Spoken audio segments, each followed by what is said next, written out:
Hello students, welcome to my channel Sunshine Math Classes. In this video, we start the exercise 3.5 of chapter 3 pair of linear equation in two variable.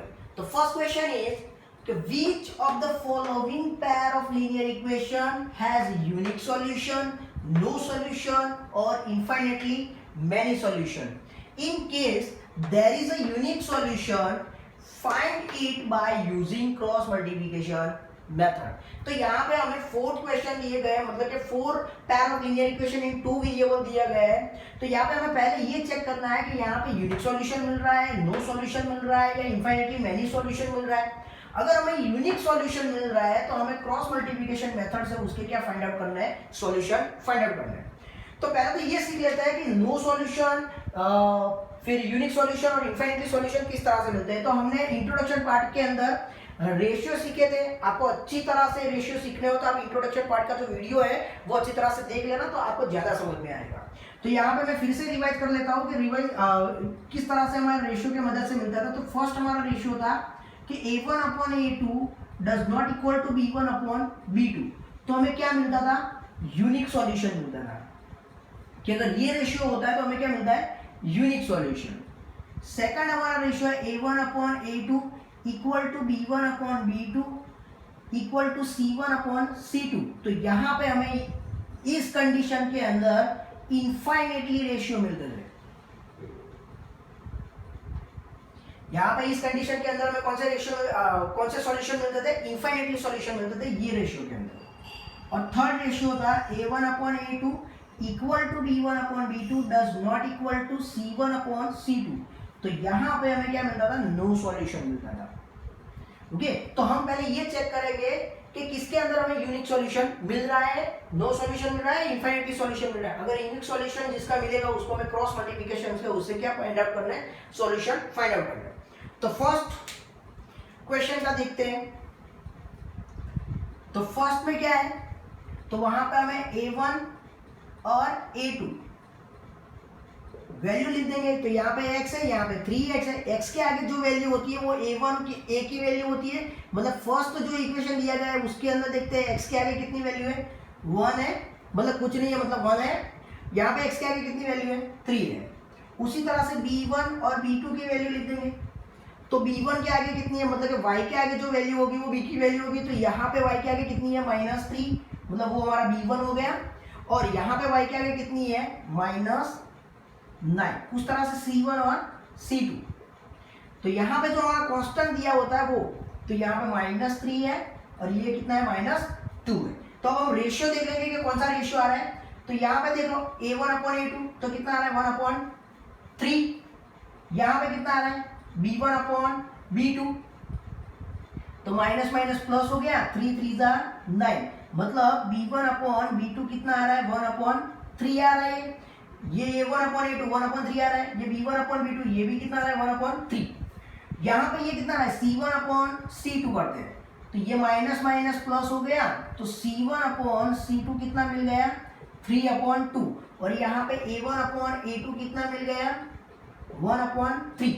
मतलब ध्यान से देखो हमारा ratio क्या बन रहा है, a1 upon a2 equal to b1 upon b2, लेकिन लास्ट रेशियो है वो इक्वल हो रहा नहीं है, मतलब c1 अपॉन c2। तो इस तरह से हमें ये रेशियो, तीनों में से कौन सा रेशियो मिल रहा है, तो ये रेशियो मिल रहा है। इसका मतलब हमें यहाँ पे कौन सा सॉल्यूशन मिल रहा है, नो सॉल्यूशन। तो we get the no solution. Okay, no solution मिल रहा है तो हमें क्रॉस मल्टीप्लिकेशन मेथड करनी नहीं है, सिर्फ यूनिक सॉल्यूशन के अंदर ही हमें मेथड करनी है। तो ये हमारा फर्स्ट हो गया। उसी तरह से सेकंड चेक करते हैं कि सेकंड के अंदर हमें क्या मिलता है। तो आपको ये अब याद हो गया होगा, तो मैं रफ कर लेता हूं।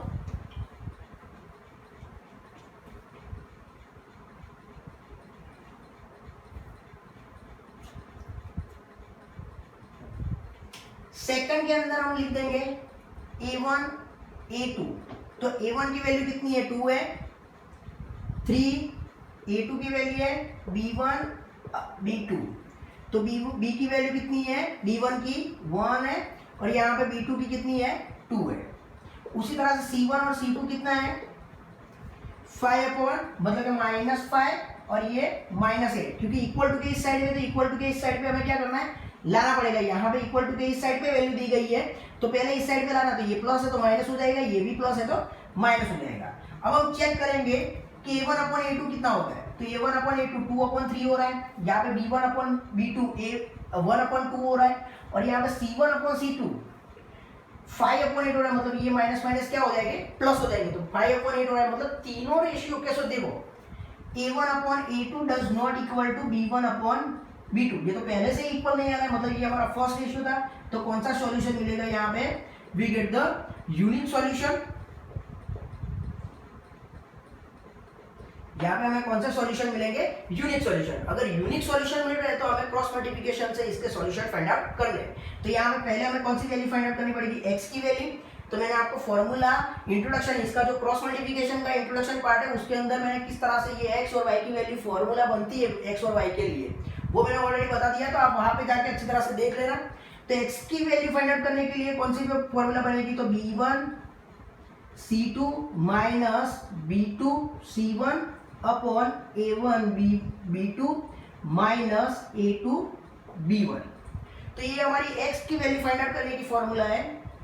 तो यहाँ पे b1, तो यहाँ से b1 कहाँ पे है, तो ये हमारा b1 है, तो ये 1 आ गया। c2 की वैल्यू कितनी है, यहाँ पे प्लस है, तो ये तो मैंने अभी किया हुआ है, पहले कितनी वैल्यू थी, -8 माइनस b2 हमारे पास कितना है, 2 है, मल्टीप्लाई बाय c1 कितना है, पहले -5 था, तो ये हमारा कितना हो गया, -5। उसी तरह से a1 की वैल्यू कितनी है, 2 है, मल्टीप्लाई बाय b2 की वैल्यू कितनी है, 2 है, माइनस a2 की वैल्यू कितनी है, 3, और माइनस b1 की वैल्यू कितनी है, 3 है, और b1 की वैल्यू कितनी है, 1। आगे आंसर क्या रहेगा, -1 मल्टीप्लाई बाय -8 देन ये माइनस माइनस प्लस हो गया, और 2 5 10, उसी तरह से 2 2 4, और माइनस यहाँ पे कितना हो जाएगा, 3 1 3, तो यहाँ पे कितना हो जाएगा, 10 में से -8 चला गया, मतलब 2 बचेगा, और यहाँ पे कितना बचा, 1। तो x की वैल्यू कितनी मिल गई, 2 मिल गई। उसी तरह से हम क्या करेंगे, y की वैल्यू भी फाइंड आउट कर लेंगे।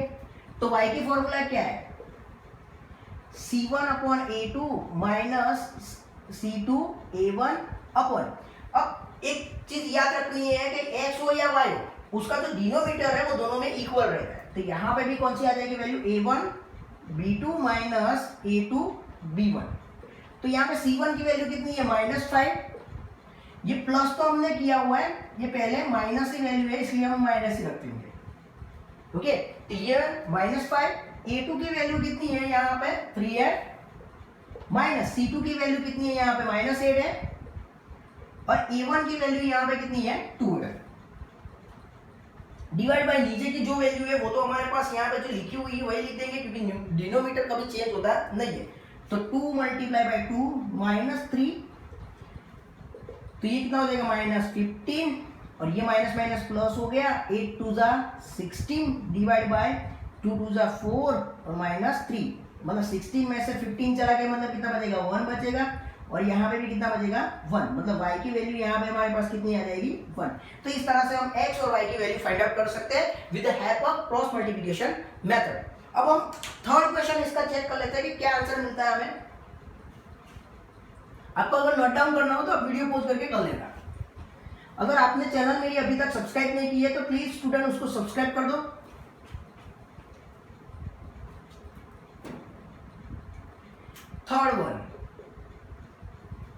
थर्ड में क्या है, a1 a2, तो a1 कितना है, 3 है, यहां पे कितना है, 6 है, b1 b2, तो यहां पे b1 कितना है, -5 है, और ये -10 है। उसी तरह से c1 c2, तो यहाँ पे c1 और c2 कितना है, यहाँ पे इक्वल टू के इस साइड पे, इसलिए -20 हो गया, ये -40 हो गया। तो इस तरह से हमें सारी वैल्यू मिल गई। अब a1 अपॉन a2 देखते हैं कितना मिलता है।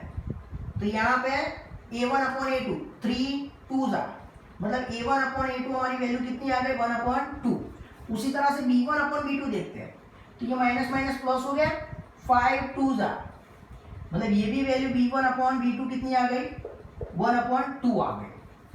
ये माइनस माइनस प्लस हो गया, c1/c2, तो ये कितना आ गया 2, तो ये भी कितनी वैल्यू आ गई, c1/c2 1/2। तो ध्यान से देखो यहाँ पे सबकी वैल्यू इक्वल आ रही है, 1/2 आ रही है, मतलब a1/a2 equal to b1/b2 equal to c1/c2, मतलब सारे रेशियो कैसे आ रहे हैं, इक्वल आ रहे हैं। इसका मतलब हमें यहाँ पे कौन सा सॉल्यूशन मिलेंगे, इनफाइनाइटली सॉल्यूशन मिलेंगे। कितने सॉल्यूशन मिलेंगे, इनफाइनाइटली सॉल्यूशन मिलेंगे यहाँ पे। अगर हमें इनफाइनाइटली सॉल्यूशन मिल रहे हैं तो हमें आगे क्वेश्चन करने की जरूरत नहीं है, हमें क्या करना है, सिर्फ यूनिक सॉल्यूशन के अंदर ही क्रॉस मल्टीप्लिकेशन करना बोला गया। तो ये क्वेश्चन हमारा यहाँ तक खत्म हो जाएगा। अब हम 4th नंबर का क्वेश्चन जो हमारा लास्ट दिया गया है वो कर लेते हैं कि किस तरह से होगा। मेथड वही है, सेम टू सेम करना है। पहले हमें रेशियो फाइंड आउट करना है, अगर यूनिक सॉल्यूशन मिलता है तो क्रॉस मल्टीप्लिकेशन यूज करना है। तो यहाँ पे a1 4th नंबर, a1 कितना है और a2, a1 कितना है, x के आगे कुछ वैल्यू नहीं, मतलब 1 हो गया। यहां पे कितना हो जाएगा 3, b1/b2, तो यहां पे b1 कितना है, -3 है, और यहां पे ये कितना है, ये भी -3 है। यहां पे c1/c2, तो यहां पे ये कितना हो जाएगा 7, और यहां पे ये कितना दिया है, -15 दिया गया है। ओके, तो a1/a2 तो कितना हो रहा है, 1/3 हो रहा है। ये b1/b2 कितना हो रहा है, माइनस माइनस, तो ये तो 1 आंसर आ रहा है। ओके, तो इसका मतलब ये तो स्टार्टिंग में ही बता रहे कि 1/3 हो गया, और ये तो 1 आ रहा है, मतलब पहले से ही रेशियो इक्वल आ रहा है। नहीं है, मतलब कौन सा रेशियो आ रहा है, a1/a2 does not equal to b1/b2। तो जब ये रेशियो आता था तो हमें क्या मिलते थे, यूनिक सॉल्यूशन मिलते थे। अब यूनिक सॉल्यूशन मिल रहा है, इसका मतलब कि हमें क्या करना पड़ेगा, क्रॉस मल्टीप्लिकेशन से उसके आंसर लाना है। तो पहले x फाइंड आउट कर लेंगे, तो x की वैल्यू क्या आ जाएगी, b1c2 minus b2c1 upon a1b2 minus a2b1। Value put कर देंगे। वैल्यू लिखने में ध्यान रखना है कि कोई गलती से भी दूसरी अगर वैल्यू आपने पुट कर दी तो आपका सारा क्वेश्चन गलत हो जाएगा। तो b1 कितना है, यहाँ पे माइनस पहले था क्योंकि हमने यहाँ पे प्लस हमने किया हुआ है, इसलिए ये कौन सा है, -3 है, ये भी -3 है।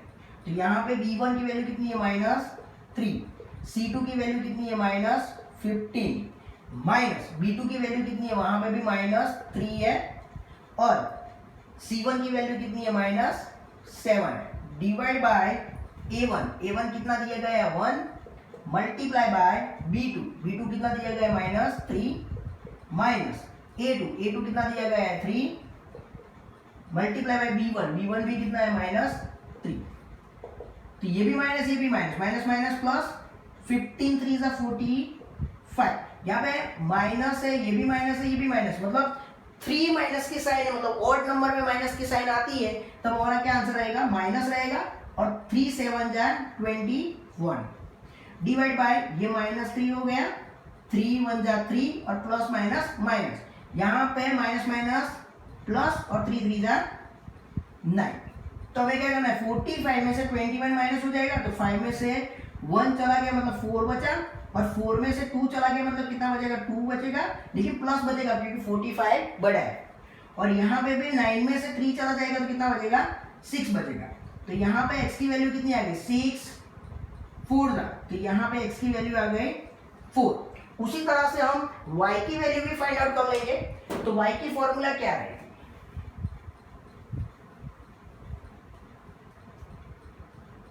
तो y की फॉर्मूला है हमारी c1a2 minus c2a1 divided by a1b2 minus a2b1। तो यहां पे c1 कितना दिया गया है, -7, और a2 कितना दिया गया है, 3, माइनस c2 कितना दिया गया है, -15, और a1 कितना दिया गया है, 1, डिवाइड बाय, ये तो दोनों में इक्वल ही आता है, डिनोमिनेटर x की वैल्यू हो या y की वैल्यू, डिनोमिनेटर तो ऑलवेज इक्वल आता है, तो यही वैल्यू हमारी वापस आ जाएगी। तो 1 मल्टीप्लाई बाय -3 मल्टीप्लाई बाय 3, तो यही वैल्यू हमारी वापस आ जाएगी।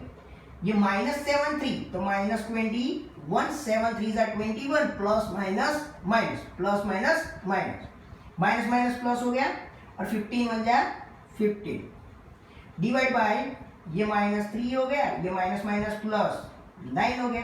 अब -21 में से 15 चला जाएगा तो कितना बचेगा, -6 बचा। ओके, क्योंकि 21 बड़ा है इसलिए माइनस की साइन रहेगी और यहाँ पे कितना बचता है, +6 बचता है, तो 6 बन जाए 6। आंसर 1 रहता है लेकिन आंसर 1 कौन सा हो जाएगा यहाँ पे, माइनस। तो y की वैल्यू हमारे पास कितनी आ जाएगी, -1। तो इस तरह से हमें x की वैल्यू भी मिल गई, y की वैल्यू भी मिल गई। आई होप कि ये एक्सरसाइज का जो फर्स्ट क्वेश्चन है आपको अच्छी तरह से समझ में आ गया होगा। अगर कोई डाउट है तो आप मुझे कमेंट में बता सकते हो। Thank you.